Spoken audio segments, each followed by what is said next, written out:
Bonjour à tous, c'est Jean-Luc Roux sur sa chaîne YouTube. Alors, nous allons parler de la Royal Navy parce que c'est quand même dramatique. Il prévoit le désarmement de 5 grands bâtiments qui ont été actés pour faire des économies. La descente aux enfers continue pour la flotte britannique qui est déjà confrontée à un taux de disponibilité déplorable de ses bâtiments, va voir ses effectifs se contracter un peu plus. Elle va ainsi devoir se séparer prématurément de 5 grandes unités, une décision annoncée par le ministre britannique de la Défense dans le cadre des mesures d'économie budgétaire.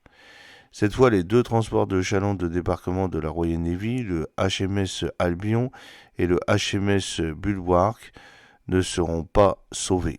Ces 2 unités, âgées d'une vingtaine d'années seulement, et qui s'étaient déjà retrouvés sur la sellette, vont être définitivement sortis de la flotte. C'est ce qu'a annoncé mercredi 20 novembre devant le Parlement britannique le ministre de la Défense, John Healey. Un coup dur pour la Royal Navy, même si celle-ci avait en réalité déjà fait son deuil de ses bateaux. En effet, les 2 TCD, qui devraient être désarmés d'ici mars 2025, n'étaient déjà plus actifs depuis un certain temps. Le HMS Albion avait achevé son ultime déploiement en juillet 2023 et placé en réserve. Quant au HMS Bulwark, il a débuté en 2020 un programme de rénovation, le chantier se poursuivant en 2023. Faute de marins pour l'armée, la flotte britannique faisant face à une crise du recrutement, il n'a cependant pas été réactivé cette année comme cela était prévu.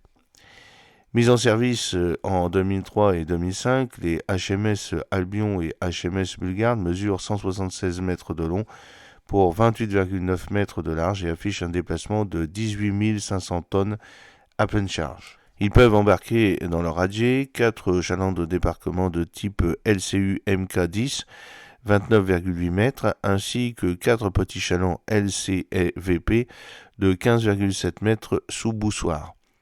Ces bâtiments sont conçus pour déployer via ces moyens amphibies plusieurs centaines de soldats jusqu'à 500 et des dizaines de véhicules dont des chars lourds. Offrant encore un beau potentiel grâce aux travaux conduits ces dernières années, le HMS Bulgare pourrait être vendu peut-être au Brésil, qui a déjà acquis en 2018 l'ex-porte-hélicoptère HMS Océan, dont la marine britannique s'était séparée après 20 ans de service seulement, déjà pour des raisons budgétaires. Ainsi, la composante amphibie de la Royal Navy est réduite à son plus simple appareil autour de 3 transports de chalands de débarquement auxiliaires, RFA Lim Bay, RFA Mount Bay et RFA Garden Bay, unités de 176,6 mètres et 16,160 TPC mises en service en 2006 et 2007. Elle dispose d'importantes capacités roulières, mais d'un tout petit radier capable d'accueillir un seul LCU MK10. Un quatrième bâtiment de ce type, le RFA Lace Bay, a été vendu en 2011 à l'Australie, encore une fois pour réaliser des économies. Normalement, les TCD et TCD auxiliaires britanniques, ainsi que le bâtiment auxiliaire RFA Argus, doivent être remplacés dans le cadre du programme Multi-Role Support Ship, MRSS, qui a été lancé en mai dernier, mais n'en est encore qu'au stade des études. Il doit voir la commande de 3 bâtiments prévus pour entrer en service vers 2033-2034 avec une option pour 3 unités supplémentaires. Le HMS Northumberland, surveillant le passage de détroyers russes près des côtes britanniques en 2023, c'est ce que vous pouvez voir en photo dans cette petite vidéo. Le 20 novembre, John Healey a également annoncé le désarmement de la frégate HMS Falklands, opérationnelle depuis 1994 et dont la coque s'est révélée en trop mauvais état lors d'un arrêt technique.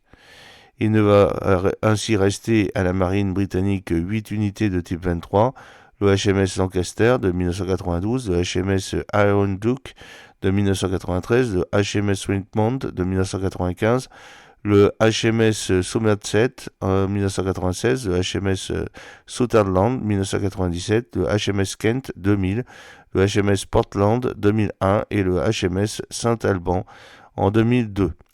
Ces frégates de 133 mètres et de 4900 TPC disposent d'un système Surface Air Sea Captor, 32 missiles CAM, d'une tourelle de 114 mm et de 2 canons de 30 mm et de 4 tubes pour torpilles Stingray. Les 8 missiles anti-navires Harpoon d'origine, maintenant périmés, sont en cours de remplacement par des NSM. Enfin, on notera que les 6 T-23 les plus récentes, dédiées à la lutte anti-sous-marine, sont équipées d'un sonar remorqué à immersion variable 2087, version britannique du Captas 4 français. Alors que le HMS Lancaster pourrait lui aussi bientôt tirer sa révérence selon Navy Longcoat, il est normalement prévu que la dernière T-23 soit désarmée en 2035. D'ici là, la succession des 13 actuelles et anciennes T-23 doit être assurée par les 8 nouvelles frégates lourdes de type 26 commandées à BAE Systems et dont la tête de série, le HMS Glasgow, est prévue pour entrer en flotte fin 2026, début 2027, ainsi que 5 frégates légères de type 31, dont la première, le HMS Venturer, toujours pas mise à l'eau, doit être livrée d'ici 2027. Enfin, la flotte logistique britannique armée par la Royal Fleet Auxiliary pour le soutien des unités de combat de la Royal Navy va elle aussi poursuivre sa cure d'amaigrissement.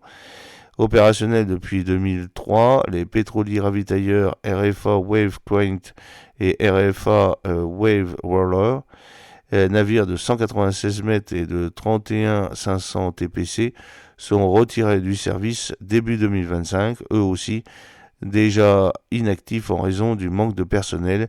Ils seront probablement proposés à des marines étrangères. Le RFA Wave Knight ravitaillant la frégate surveillance française Germinal.